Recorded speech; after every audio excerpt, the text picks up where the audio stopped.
Hello, എല്ലാവർക്കും ഏഴാമത്തെ നോമ്പിൻ്റെ പാചക വിശേഷങ്ങളിലേക്ക് സ്വാഗതം.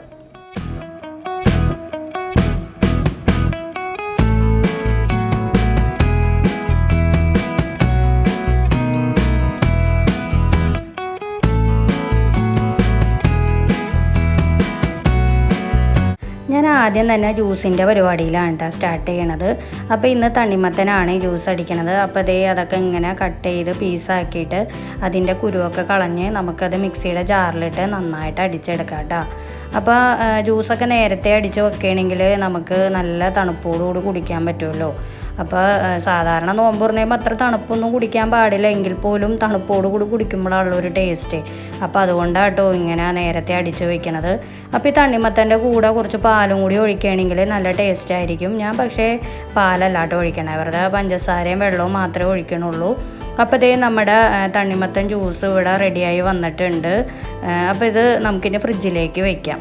അപ്പോൾ ഇനി കുറച്ച് ഫ്രൂട്ട്സൊക്കെ ഉണ്ട്. അപ്പോൾ ഇന്നിപ്പോൾ മാങ്ങയായിട്ടാണ് ചെത്തണത്. അപ്പോൾ ഇപ്പോൾ മാങ്ങയുടെ സീസൺ ആയതുകൊണ്ട് തന്നെ നമുക്ക് കടകളിലൊക്കെ മാങ്ങയൊക്കെ കിട്ടും.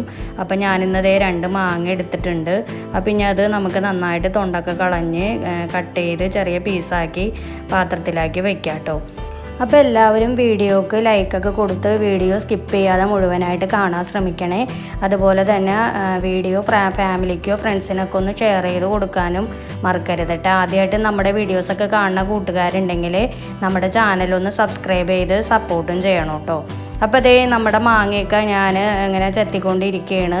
അതൊക്കെ ഞാൻ എല്ലാം ചെത്തി കഴിഞ്ഞതിന് ശേഷം ഒരു പാത്രത്തിലാക്കി ഇങ്ങനെ കട്ട് ചെയ്ത് വെച്ചിട്ടുണ്ട് കേട്ടോ. അപ്പോൾ കുറച്ചേ കട്ട് ചെയ്ത് വെച്ചിട്ടുള്ളൂ. പിന്നെ ഈ ഫ്രൂട്ട്സൊക്കെ നോമ്പ് തുറന്നുമ്പോൾ കഴിക്കണത് നല്ലതല്ലേ. അപ്പോൾ ഇന്നത്തെ സ്പെഷ്യൽ എന്ന് പറഞ്ഞാൽ ഞാൻ പുട്ടാണ് ഉണ്ടാക്കണത്. അപ്പോൾ പുട്ടിന് വേണ്ടി ഞാൻ പൊടിയൊക്കെ നനച്ച് വച്ചിട്ടുണ്ടായിരുന്നു. അപ്പോൾ ഇതിപ്പോൾ ഇനിയിപ്പോൾ ഇത് കട്ടയൊക്കെ ഉടച്ചെടുക്കാം കേട്ടോ. അപ്പോൾ ഞാൻ സ്റ്റീം പുട്ടുപൊടിയാണ് ഉപയോഗിക്കുന്നത്. അതുകൊണ്ട് തന്നെ നല്ല ടേസ്റ്റി ആയിട്ടുള്ള പുട്ട് കിട്ടും കേട്ടോ. അപ്പോൾ നോക്കിക്കേ, നല്ല പൊടിയൊക്കെ നല്ല സോഫ്റ്റായിട്ട് വന്നിട്ടുണ്ട്. ഇനിയിപ്പോൾ നമുക്ക് പുട്ട് ഉണ്ടാക്കിയെടുക്കാം കേട്ടോ. അപ്പോൾ പുട്ടുണ്ടാക്കണ വീഡിയോയൊന്നും ഞാൻ കാണിക്കണില്ല കേട്ടോ. അപ്പോൾ ഞാൻ ജസ്റ്റ് പൊടി നനച്ച് വെച്ചത് നിങ്ങളൊന്ന് കാണിക്കണമെന്ന് മാത്രമേ ഉള്ളൂ. പിന്നെ ഞാൻ ഇതിൻ്റെ ഇടയിൽ കുറച്ച് നാരങ്ങ വെള്ളം, ചായ ഇതൊക്കെ റെഡിയാക്കിയിട്ടുണ്ടായിരുന്നു. അപ്പോൾ എല്ലാം ഒന്നും ഞാൻ വീഡിയോയിലൊന്നും പകർത്തിയിട്ടൊന്നുമില്ല കേട്ടോ. അപ്പോൾ നമ്മുടെ പുട്ടൊക്കെ ഇവിടെ ഓരോന്നായിട്ട് റെഡിയായിട്ട് വന്നിട്ടുണ്ട്. അപ്പോൾ ഇനിയിപ്പോൾ നമ്മുടെ നോമ്പ് തുറ ടൈം ആയിട്ടുണ്ട് കേട്ടോ. അപ്പോൾ നമ്മൾ ടേബിളിലെല്ലാം സെറ്റ് ചെയ്ത് വെച്ചിട്ടുണ്ട്.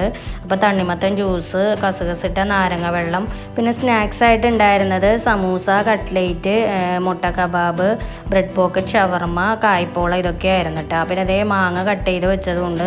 അപ്പോൾ ഇതൊക്കെയായിരുന്നു ഇന്നത്തെ നോമ്പ് തുറ വിഭവങ്ങൾ. അങ്ങനെ ഞങ്ങളെല്ലാവരും കൂടി ഒരുമിച്ചിരുന്ന് അങ്ങനെ നോമ്പൊക്കെ തുറന്നു. ഈ നോമ്പ് തുറന്നതിന് ശേഷം ഈ വറപൊരികൾ കഴിക്കണതിന് നല്ലത് ഫ്രൂട്ട്സുകൾ കഴിക്കണമായിരിക്കും കേട്ടോ.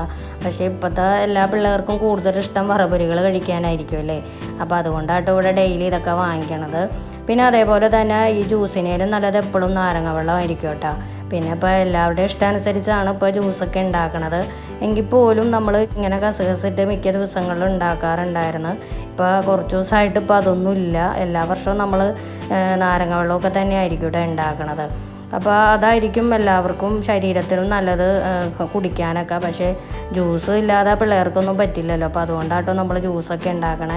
പിന്നെ അതേപോലെ തന്നെ ചായയും ഉണ്ടാക്കാറുണ്ട് കേട്ടോ. അപ്പോൾ തരി കാച്ചത് ഇവിടെ ആർക്കും അങ്ങനെ അത്ര താല്പര്യമില്ല കേട്ടോ. അതുകൊണ്ടാട്ടോ തരി കാച്ചാത്തത്. പിന്നെ വീട്ടിലൊക്കെ പോകുമ്പോൾ നമ്മൾ തരി കാച്ചിയതൊക്കെ കുടിക്കാറുണ്ട്.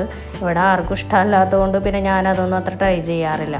അതിനപ്പോൾ നമ്മളതെല്ലാം കഴിഞ്ഞു. പിന്നെ ഇപ്പോൾ ഒരുപാട് രാത്രിയായിട്ടാണ് നമ്മൾ അടുത്ത ഫുഡ് കഴിക്കണത്. അപ്പോൾ അതിന് വേണ്ടിയിട്ട് ഞാൻ ചിക്കനൊക്കെ കുറച്ച് മസാല തേച്ച് വെച്ചിട്ടുണ്ടായിരുന്നു. അങ്ങനെ അതൊക്കെ ഞാൻ വറുത്തെടുത്തിട്ടുണ്ട്. അപ്പോൾ അതിൻ്റെ ഇടയിൽ ബീഫ് കറിയാണ് ഒന്ന് റെഡിയാക്കിയിട്ടുണ്ടായിരുന്നത്. അപ്പോൾ പുട്ടിൻ്റെ കൂടെ ബീഫ് മതിയെന്നും പറഞ്ഞ് അങ്ങനെ ബീഫ് കറിയാണ് റെഡിയാക്കിയത്. അപ്പോൾ എല്ലാം ഒരേ തട്ടിലാണ്ട് ഉണ്ടാക്കിക്കൊണ്ടിരിക്കുന്നത്. അതിൻ്റെ കൂടെ കുറച്ചും കൂടി ചായ ഉണ്ടാക്കുന്നുണ്ട്. അപ്പോൾ നേരത്തെ ഹസ്ബൻഡ് മാത്രമേ ചായയൊക്കെ കുടിച്ചിട്ടുണ്ടായിരുന്നുള്ളൂ. ഞങ്ങളൊക്കെ ഇപ്പോഴാണ് കുടിക്കണത് ചായ. അപ്പോൾ അതുകൊണ്ട് തന്നെ ഇപ്പോഴാണ് നമ്മൾ ചായയൊക്കെ വെച്ചിട്ടുണ്ടായിരുന്നത്. അങ്ങനെ എല്ലാം ഒരേ ടൈമിലാണ് ഇങ്ങനെ അടുപ്പത്ത് വെച്ചിട്ടുണ്ടായിരുന്നത്. അങ്ങനെ ഞങ്ങൾ ഒരുപാട് ലേറ്റായി. ഒരു 10 മണിക്കൊക്കെ ശേഷമാണ് പിന്നെ ഞങ്ങൾ അടുത്ത ഫുഡ് കഴിക്കാനായിട്ട് ഇരുന്നത്. അപ്പോൾ എല്ലാം ഇവിടെ ടേബിളിൽ വെച്ചിട്ടുണ്ട്. പുട്ടും ബീഫ് കറിയും ചിക്കൻ വറുത്തത് പിന്നെ ചായ ഇതൊക്കെയായിരുന്നു കേട്ടോ നമ്മൾ കഴിച്ചിട്ടുണ്ടായിരുന്നത്. അങ്ങനെ ഞങ്ങളെല്ലാവരും കൂടി ഒരുമിച്ചിരുന്നാണ് ഫുഡൊക്കെ കഴിച്ചത്. നോമ്പുതറയൊക്കെ കഴിഞ്ഞ് നമ്മൾ പലഹാരങ്ങളൊക്കെ കഴിച്ച് കഴിഞ്ഞാൽ പിന്നെ നമുക്ക് ഒന്നിനും വിശപ്പുണ്ടാവില്ല കേട്ടോ കഴിക്കാനായിട്ട്. അപ്പോൾ അതുകൊണ്ട് തന്നെയാണ് നമ്മൾ പിന്നെ ഫുഡ് കഴിക്കാനായിട്ട് ഒരുപാട് ലേറ്റ് ആവണേ കേട്ടോ. അപ്പോൾ നമ്മൾ മിക്ക ദിവസങ്ങളും ഇങ്ങനെ തന്നെയാണ്, ഒരു 10 മണിയൊക്കെ കഴിയും നമ്മൾ ഫുഡ് കഴിക്കാനായിട്ട്. പിന്നെ എവിടെയെങ്കിലുമൊക്കെ പോകുന്ന സമയത്ത് പിന്നെ നമ്മൾ ആ കറക്റ്റ് സമയത്ത് തന്നെ എങ്ങനെയെങ്കിലും കഴിക്കാൻ ശ്രമിക്കും. അപ്പോൾ ഇന്നത്തെ നോമ്പ് വിശേഷം എന്ന് പറഞ്ഞാൽ ഇത്രയൊക്കെ ഉള്ളൂ. അപ്പോൾ എല്ലാവർക്കും ഇന്നത്തെ വിശേഷങ്ങൾ ഇഷ്ടമായെന്ന് വിചാരിക്കുന്നു. ഇഷ്ടമായിട്ടുണ്ടെങ്കിൽ വീഡിയോക്ക് ലൈക്ക്, ഷെയർ, കമൻറ്റൊക്കെ ചെയ്യാൻ മറക്കരുത്.